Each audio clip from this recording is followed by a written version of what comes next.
بسم اللہ الرحمن الرحیم۔ اللہ کے نام سے شروع جو نہایت مہربان رحمت والا ہے۔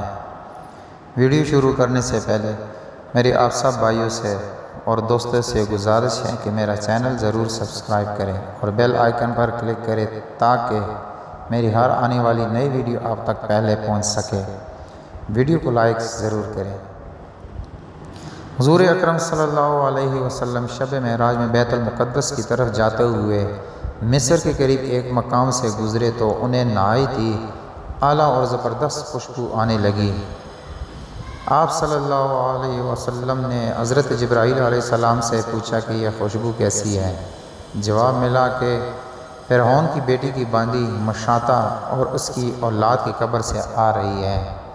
پھر حضرت جبرائیل علیہ السلام نے اس قصے کا بیان کیا کہ مشاطہ فرعون کی بیٹی کی خادمہ تھی اور وہ خفیہ طور پر اسلام لا چکی تھی۔ ایک دن فرعون کی لڑکی کو کنگھی کرتے ہوئے اس کے ہاتھ سے اتفاقاً کنگھی گر پڑی۔ وہ اٹھانے لگی تو اس کی زبان سے بے ساختہ بسم اللہ نکل گیا۔ اس پر شہزادی نے کہا کہ تو نے آج عجیب کلمہ بولا، رب تو میرے باپ فرعون ہی ہے، تو پھر تم نے یہ کس کا نام دیا؟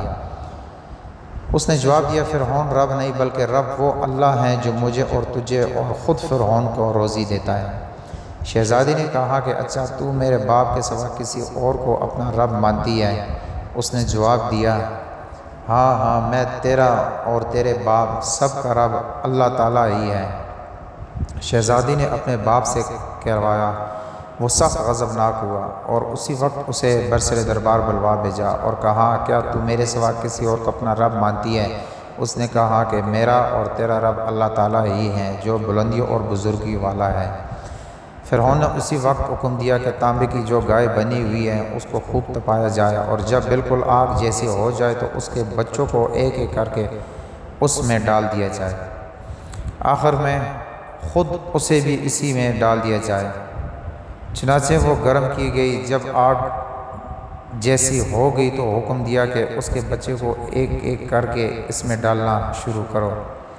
اس نے کہا، بادشاہ ایک درخواست میری منظور کرو، یہ کہ میری اور میرے ان بچوں کی ہڈیاں ایک ہی جگہ ڈال دینا۔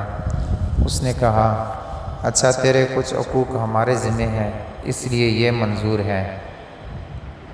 اس کی دونوں بچیاں اس کی آنکھوں کے سامنے اس میں ڈال دیے گئے اور وہ فوراً جل کر راکھ ہو گئے۔ پھر سب سے چھوٹے کی باری آئی جو ماں کی چھاتی سے لگا ہوا دودھ پی رہا تھا۔ فرعون کے سپاہیوں نے اسے گھسیٹا تو اس نیک بندی کی آنکھوں تلے اندھیرا چھا گیا۔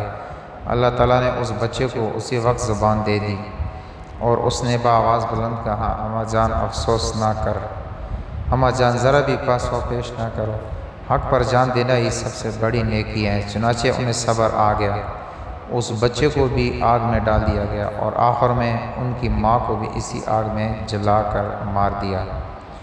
یہ خوشبو کی مہکیں اسی کی جنتی محل سے آ رہی ہیں۔ سبحان اللہ۔